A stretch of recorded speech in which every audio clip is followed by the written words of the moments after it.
Hey everyone, this is Chief Roca. Welcome to our APD Community Podcast.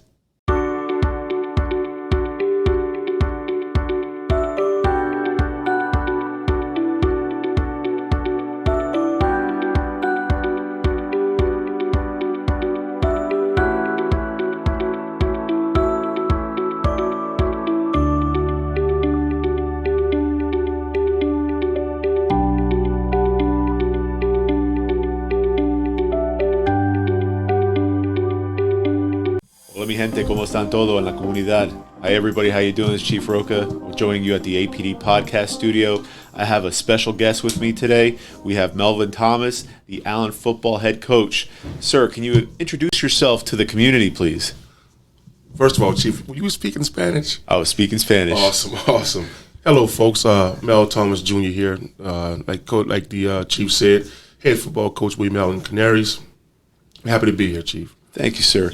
I see that you did a ride-along with Officer Newsom. Can you tell me about that, how you experienced that and how it came about? I reached out to one of the detectives, Pedro Cruz, Okay. and I said, listen, I want to do a ride-along just to kind of bridge the gap between myself and you guys, APD, and so the kids become more comfortable with you. So I wanted to spend the time just to see what you guys do. And listen, I had a great time. Officer Newsom showed me a good time. It was a lot. Actually, you guys do good work in the community. I was surprised to find out that you guys have been intentional about going out and meeting members of the community and just having a presence in the community, not just to write tickets or do summons, but just to say, listen, we're here. What do you need? How can we help you? I think you guys are doing a good job. Coach, you bring up an outstanding point, and I find value in it, and that's building bridges to our community. Because like you said, it's not just about arresting people. It's not just about issuing tickets. It's about connecting, right, especially with our youth, right, our people in the schools. Because one of the things that's important is to know that many of the officers here are from Allentown, born Absolutely. and raised. Absolutely. Myself, I went to the school district here, graduated from DIRF, and I'm very proud to be a student of the Allentown School District. I also had the fortune of playing football. Right. Football is very near and dear to my heart. Right. And I just want to get from you how the feeling is about the kids coming back to play football at Allen and how you feel. What is your message as the head football coach at Allen that you want the community to know? Okay, so first of all, this year we're looking forward to having a full season. Last year with the pandemic and things just kind of were off. We had no fans in the stadium. So this year we're looking forward to having a full season, a season where we have fans. As far as my program, I say this everywhere I'm interviewed. My first goal is that all of my guys graduate, all right? I don't think it's fair that kids can play 2 or 3 years of high school football, a high school sports period, and not graduate. That is my first program goal. As far as the football team and our goals, as far as athletics, I just want the kids to compete, to have fun playing the sport. Allentown has been down for a long time. As you know, they've struggled for a long time. But I want the kids to kind of embrace a new culture, a new way of looking at things. I want the community to embrace the team and support the team despite the wins, Chief. I know the W's are important, but what's more important is supporting these young men through tough times. And I think that the community gets on board and the community just could get behind these kids, you will see great change happen in Allentown. No doubt, sir. And you talked about some points that I really want to expand upon. You talked about, the W's. Although it's important, that's not what it's about. It's about building that character, right, that attitude of a non-quitting spirit, of somebody that can go through adversity, which I would submit to you that many of our youth in the Allentown School District have gone through adversity, especially with the pandemic. Being closed off from not being able to go to school, having to do it virtually, maybe not seeing some friends, maybe some family members going through the COVID, or even just the life situation. Right. So it is vital that our kids have something to do after school. I know that it was good for me when I was a young man in the school district, after class, to have that regimen, to develop that discipline that, I have fun playing football, but I'm also going to focus on the academics. Right. I've heard coaches say before, it's not just the X's and O's on the field, but it's about developing that character in life. And I think that's the vibe I'm getting to you from you. And what do you feel is a strength of the team? Do you feel that the kids have like a focus on passing, running? How do you feel the team is going to kind of progress through the upcoming season? Thank you for that question. Here's the team strength. The team strength is we are one. Period. And every young man and young women, we go into the day with the motto "Win the day." Now, I know you've probably heard it before, but every day the kids wake up, I ask them to identify one goal. And once they identify that goal, they complete the goal, and then they subsequently, identify and complete more goals. And if we continue to do that, but then it'll translate to the football field. Okay, what's our goal for today? Are we getting 1% better than yesterday? I can't identify us as a running team, a passing team. All I can tell you is this. At this point, I am absolutely excited, and I'm happy, elated actually, about the amount of work these young men and women are putting in, about the work my coaching staff is putting in, about the shifting of the mindset that I see happening. Our team focus is to be detailed, focused, and to raise our own standard. And as long as our kids continue to be detailed, maintain focus, and raise the standard, I think we'll be fine. I really do.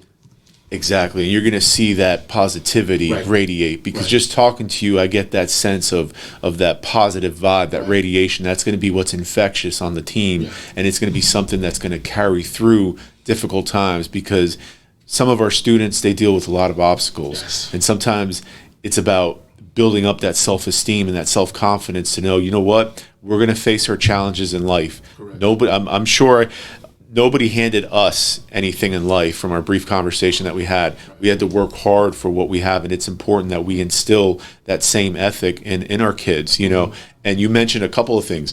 Excuse me, the coaching staff, the school administrators, the community, all come together to make that youth, that student, even more so better. And it's important that like the kids know this and that they know that they can come to coach and say, hey, coach, this is what I'm dealing with, and go forward. It brings me back to my high school days, college days, where, the coach has the game plan. But we don't get nowhere unless our team is together, and that's what it's about. It's not just about that one person. You know what I've found in sports? Sports is indicative of life, excuse me. Playing sports prepares you for life challenges. Because where else can you come and lay it all on the line, right, for 3 hours a day to play a game that you will play a total of 8 minutes? I tell my kids this. The average play lasts about 4 seconds. Think about this. And if you're playing 60 plays, right, a game at 4 seconds, that's 240 seconds. Now, it's mind-blowing to the kids. It is. You're really not playing more than 6 to 8 minutes a game, but you're preparing 15 to 20 hours a week to play those 6 to 8 minutes. And the kids now, they're beginning to understand the importance of preparation. And I know we don't have much time, but let me say this to you. Absolutely. There's a culture shift somewhere in Allentown that happened.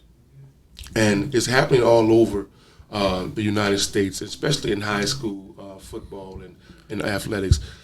The kids are no longer like us, right? We play because our friends played, and we played because we took pride in it, and because whatever our coach said, it meant everything to us. Now, this generation of kids, you got to prove it to them. You say you care about me, prove it to me. Right? Tell me why I'm going to invest in you. And then so my coaching staff and I, we are now building that bridge where the kids say, listen, coaches are invested in me, so let me invest also in this team and invest in myself while doing so. Coach, that is outstanding. I really like that correlation there, and it shows that, it's not about just do it because we say so. Yeah. Do it because this is the right thing, and you do it through your personal action, how you carry yourself. So the children, the youth, are striving to hit that goal. And to bring it back a little bit, you talked about goal setting. Yes. That's huge. Yeah. A lot of times when kids are facing with stressors, maybe they don't have a home over their head. Right. Maybe they don't have food on the table. maybe family is dealing with some things that are causing some trauma in them. Right. So it's important that they have a stabilizing force there, and that they understand that, what, even though you might be going through some things, we're here for you as a school district, as a police department, as a community. We're going to do our best, because the youth, that's our future. Right. They're going to be those future teachers, coaches, police chiefs, police officers, detectives, people that are going to take the jobs that other folks are currently doing right now that are our age, So they're going to be the ones that are absolutely going to be here. And now, just to circle back to the ride along, what were some of your expectations going into the ride along, and then on doing it, what is kind of your feeling about that? Okay, I really expected to see some of my players out there. I expected that, I would see one or two because they live in Center City. That didn't happen, but it's okay. But what happened was something kind of happened that it shocked me. I was shocked to see our first stop when the officers actually walked the community. I've never seen that before. Walked the community, not because they was arresting people or people were having violations. They walked the community and spoke to people. I did not expect for that to happen. First of all, I did not expect that Officer Newsom, the way he handled himself at a call at a gas station. I was absolutely shocked how he handled himself. What was shocking about it? Because of my experiences in my past with police officers growing up, Okay. And it just at times were just not nice, was short. But I seen Officer Newsom do something totally, I'm not used to. I wasn't used to that. I wasn't used to guys just communicating, asking questions, listening, and giving eye contact. That was special to me. I thought he did a good job on that. Now maybe it happens a lot. Maybe all officers do it, but he's the first one I've seen Allentown to do it. I'm gonna be honest with you. Your feedback is absolutely gold, because I'll tell you, a lot of things that I like to pride myself on is treating people with respect. Right.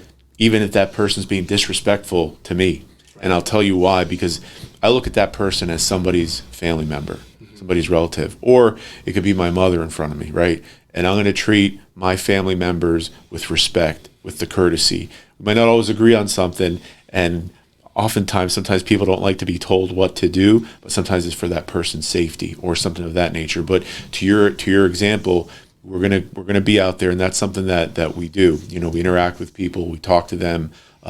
We have a conversation, right. A real conversation, not just the facts, ma'am. We're going to interact, because one of the things that I think sometimes people misunderstand is that they feel that the police are sometimes an occupying force, but that could be further from the truth. Correct. A lot of times we're going to build those bridges to understand that we're in step with the community.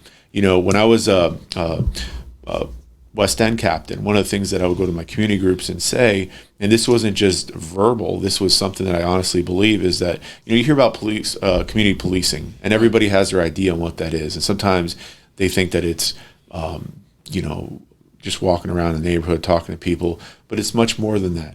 It's about, you hear the term of community policing, you think it's maybe the police policing the community, but the difference that I say, it's police policing with the community. And that difference right there brings together the collaborations that are out there, with our school district, with our nonprofits, with our community members, with our businesses, because it's important that we address a lot of the issues. I know a lot of times we'll hear about quality of life concerns, where we have, it's July 4th holiday coming up, and we have a lot of fireworks going on, and sometimes you have people that are out there that have a concern because it destroys the quality of life. And we as police officers have to make sure that folks have an understanding, and some of the initiatives that we are going to be doing is to be able to educate people of exactly, this is what you have to look for, and these are some of the rules, these are some of the consequences, because sometimes people just don't know. Right. They might come from another area and not understand that. But a lot of it is building those bridges of connection through conversation. Just like if you have somebody on your team that has amazing talent, but they're not they might not have the discipline. It might take a little bit for them to realize and understand exactly what the lesson is in what you're trying to approach. And I'm sure it's not easy. There's going to be challenging times, but we're able to come to the table, communicate, and talk. And that's kind of the essence of policing in a city even. I think the events of last year, from the George Floyd matter through the pandemic, have brought the question nationally about policing and where do we stand. And I like to watch some TED Talks, and I talk about Commissioner Ramsey and one of the TED Talks that he gave. And he talked about what is the role of the police officer, and oftentimes people would say, hey, well, it's, it's to protect, it's to serve, protect property, all those type of things. And all those were good answers. But the thing that he said is the role of the police officer is to protect the rights of all people under the Constitution. Correct. And that's telling. Right. Because at the end of the day, regardless of who you are and what your status is in life, you're going to be treated fairly and with respect. Well, Chief, there's still some gaps that maybe you've seen, but perhaps unseen. There are some gaps. We did kind of a case study, Officer Newsom and I, and I kept saying, listen, I can see how people are reacting to you driving down the street, not giving eye contact when you're crossing the street. Mm-hmm. And so there were two guys that he knew. He rolled down the window and he said hi, and they acted as if they didn't know him. However, I understood why, because he's a police officer, and it is not good to speak to police officers in certain neighborhoods. That's the overall culture of the neighborhood. But here's more important. What's more important? Allentown has had quite a few people in your role over the last 10 years. Mm-hmm. The city really needs to know that their chief is going to be here for more than 2 or 3 years. Right. Because it's important. Because when there's a breakdown in leadership, everything that has been implemented is lost. Correct. Because every leader comes in with their idea of what things should be like. And right. You being a new chief, the community, they're going to need to know that you're going to be here to implement the things that's going to better their living situations, their neighborhood, and things of that nature. Because they have been through a lot. Absolutely. And so that's something that I think the community needs to know and kind of hold on to that commitment that you may make to them. That I'll be here for a while, And the continuity of leadership is absolutely important. Very important. At the end of the day, you have to have that stability factor. And I think we can look at what happened here in Allentown and take a look. But my thing is about focusing on the future. Right. And just like you're focusing on connecting with the students that are in Allentown, I'm focusing on connecting with the community overall. Right. And being able to, because at the end of the day, this is not about me. Right. This is about the community, and also about empowering our officers to ensure that our officers receive proper training, that the community knows that we hold our officers accountable, that we are making progressions in various capacities to ensure that the leaders of tomorrow receive the proper training. Right. From the patrolman to the sergeant to the lieutenant to the captain to the chiefs, that we're able to make sure that the transitions, if they do happen smoothly. Because at the end of it, it's about learning the job, being able to step in there. Because just when I was playing football, and I'll relate it to athletics, when you had your coach, that was coach. Mm-hmm. If coach happened to leave, the team kind of feels like, oh, what's going to happen? Right.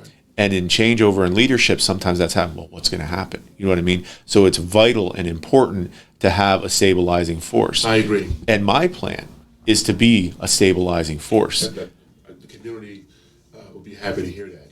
And also, to add to that is, I realize that as police officers, we can't do our jobs in a vacuum. And it's not about exactly what the police chief says. It's about how we as a community come together, because we all play our part in this to ensure that we're moving in that forward direction. I think we can both agree that there's a lot of great development happening in the city. Yes. And buildings and sites and parks and things like that. But at the end of the day, it's not about that. It's about building our people. Right.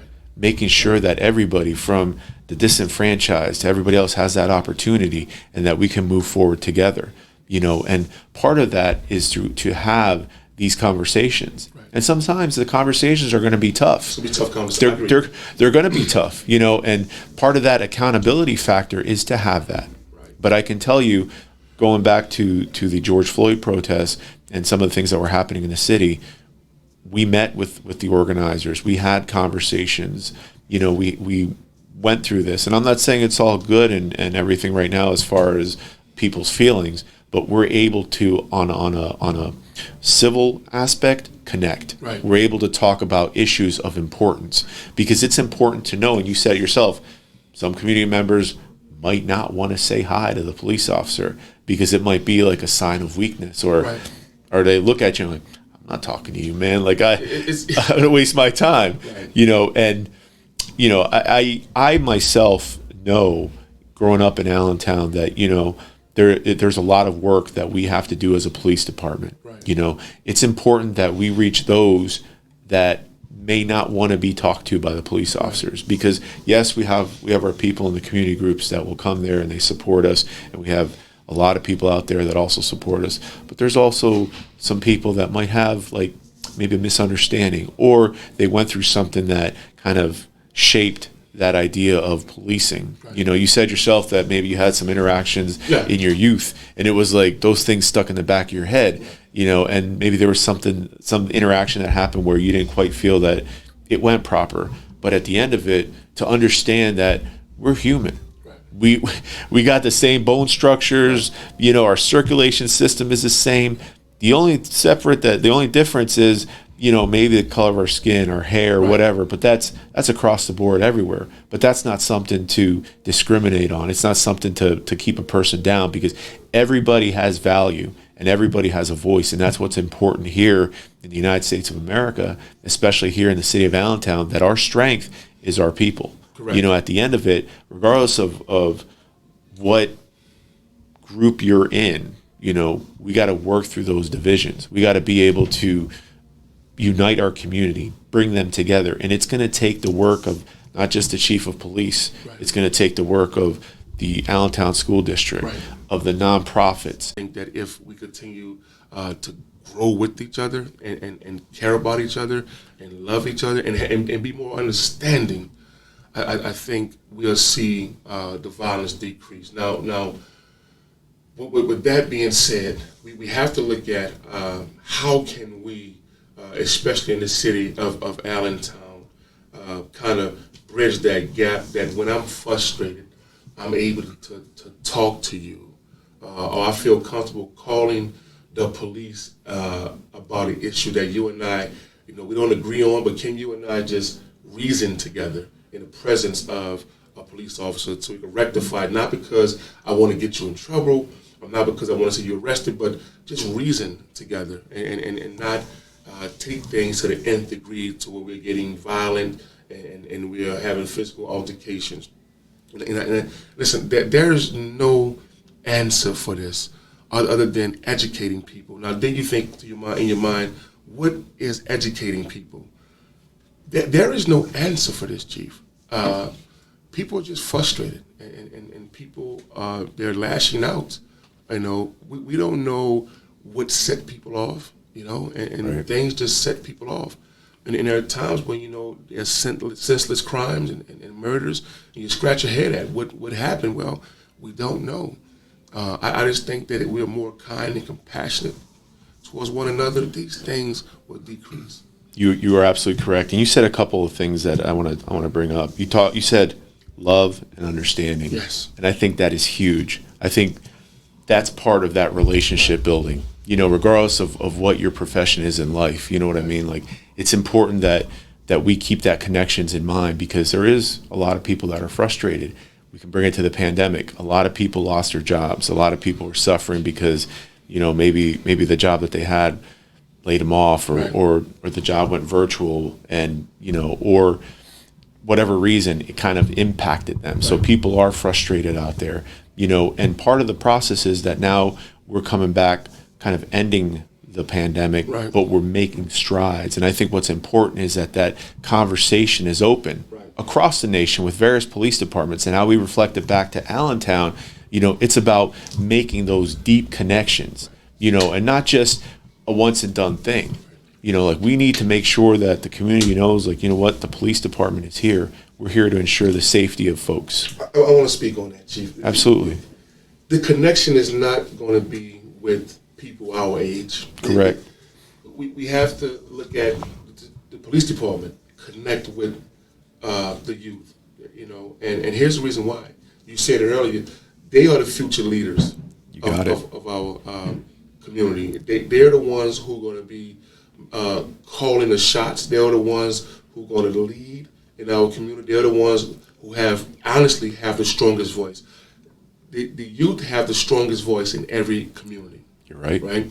And so how do you do that? And I want to invite you and all of your police officers just to come down and see the kids at William Allen. Be a part of the events that we have and be a part of the Friday night lights for us. Meet the parents. Come to a workout session. Come and come either in your uniforms or not and meet the kids. Because my overall goal is for the kids to be able to call the police officers that are patrolling their neighborhoods by their names. That is outstanding. You know, and so how that happens is for guys to come and be a part of what they are into and the things that they enjoy. And if that happened, Police Chief, I just believe that the entire community is going to be on board. Because think about it, you have kids. When your kids are passionate about something and someone, you want to know what it is and who they are. Correct. And that's how it works, you know. And then so if we could start bridging that gap, I think we'll be able to mend some old wounds. You got it. And Coach, I'm glad you mentioned that because it sparked a memory. You know, recently in Allentown, we held the Juneteenth celebration. Yes. You know, and that was outstanding. I attended that. Yes. It was great. But I want to speak to the 5-on-5 tournament, flag football that they had, that they had down at the UT Park. And I went down there on my own. I got in my car, hopped in there. I helped some families come down because they needed to get some supplies through. Yeah. But the thing that happened was conversation. I saw the kids playing football, and I kind of introduced myself, and the field like turned their attention to me, and I talked to the kids, and I talked to the parents, and I relayed some memories that I had in my time when I played football, because I could hear my mom screaming from the stands and saying, "Si papito, hágalo," you know, "Yeah, son, do it," you know, and I could even be on the sideline, and I could still hear my mom over all the cheers. "Si papito," you know, and we did it together because it's about community, and you could tell regardless of what people were going through that they're there for their children, and you said it yourself. Our youth are our future. So to invest our ability and strength of love and understanding and having the children look up to good role models, and also be role models themselves. Because over my time, I have talked to many a good youth that they weren't given anything in life, but you know what? The thing that they have is they have love and understanding. They have drive, and they have the ability to see what those goals are. So a lot of these things too, and we will gladly, absolutely come to various events out in our community, because one of the things that I like to see is I like to see practices too. Like it's cool to understand and see how the kids give of their time.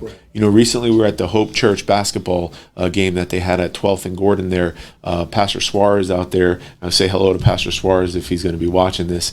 But they have a group of kids that come out and play basketball. You know, and just to see the drive that they had, that the kids were shooting hoops, having fun. You know, it was just like it was genuine, and it's something that is outstanding. You had other community members stop out and take a look, but at the end of the day, again, it's not about me. It's not about anybody. It's about those kids, you know, because we want to make sure, and I know parents in the community, they want to be sure that when their kid is out, that the kid's safe, that they're involved in a great activity.